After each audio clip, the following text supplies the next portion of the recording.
नमस्कार, मैं अमितेश अग्निहोत्री। अगर आप हमें YouTube पर देख रहे हैं तो सब्सक्राइब करें हमारा चैनल कबीर न्यूज़ और बेल आइकन टैप करें ताकि आपको नोटिफिकेशन मिलता रहे हमारे हर वीडियो के अपडेट का। और अगर आप हमें Facebook पर देख रहे हैं तो लाइक करें हमारा फेसबुक पेज कबीर न्यूज़। विकास दुबे की हत्या कर दी गई है।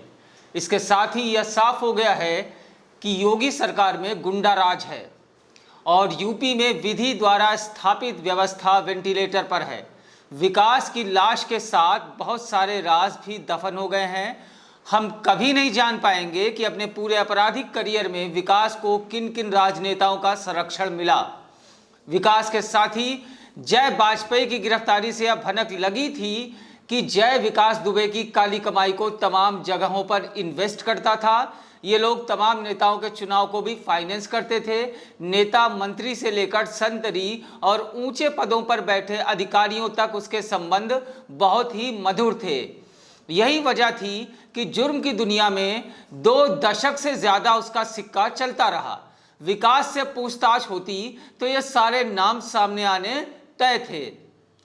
विकास जैसे लोगों की हैसियत शतरंज के एक प्यादे से ज्यादा नहीं होती और राजा के लिए प्यादों की कोई कीमत नहीं होती।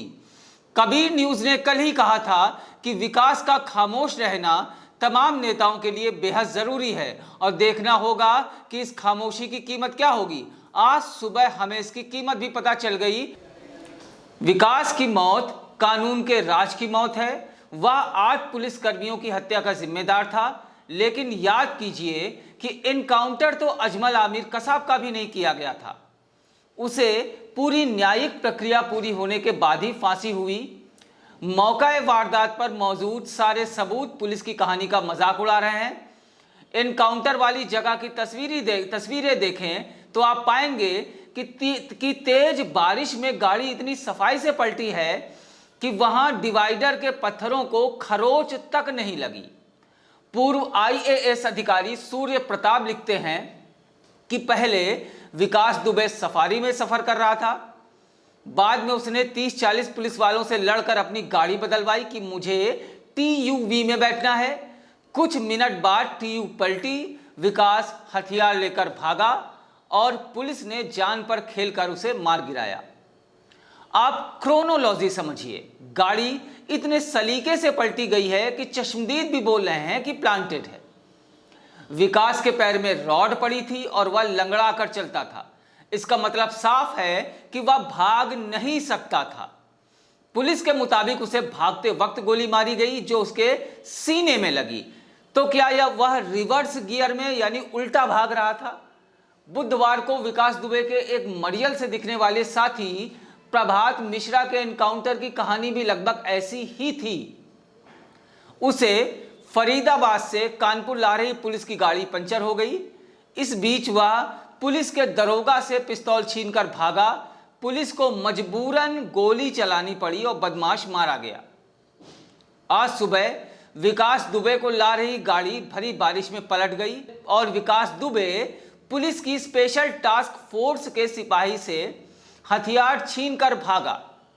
इन घटनाओं के बाद सवाल यह है कि क्या बदमाशों को पुलिस से बेहतर ट्रेनिंग मिलती है जो वो पुलिस के जवानों से हथियार छीनकर भाग जाते हैं? क्या पुलिस विभाग को अपनी गाड़ियां और ड्राइवरों को बदलने की जरूरत है?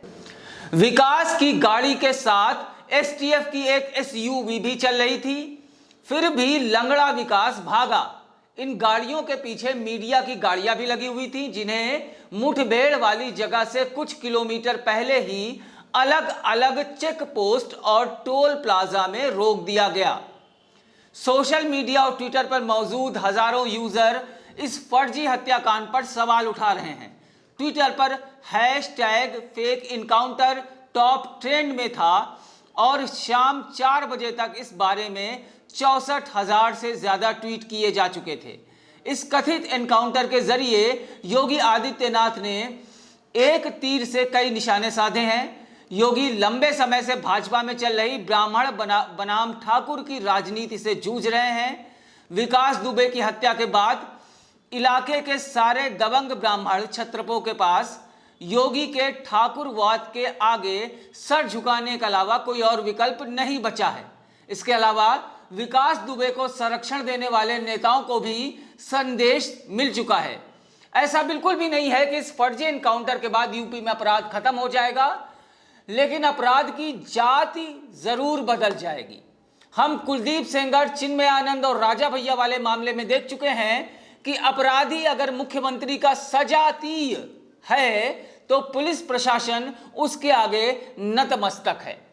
सेना और पुलिस के समर्थन के बिना कोई भी सत्ता निरंकुश नहीं हो सकती। विकास के फर्जी एनकाउंटर की मौन सहमति देकर योगी ने पुलिस का अंध समर्थन हासिल करने की कोशिश की है। 2014 में केंद्र की सत्ता हासिल करने के बाद से भाजपा नेताओं के बयानों पर गौर करें तो ये लोग हमेशा सेना और पुलिस पर सवाल उठाने वालों को कोसते रहे हैं।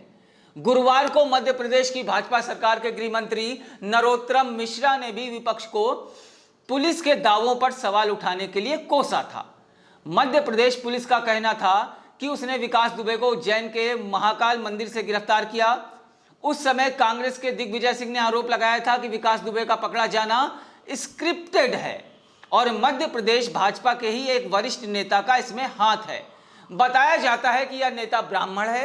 बहुत लंबे समय से वो विकास दुबे को संरक्षण दे रहा था।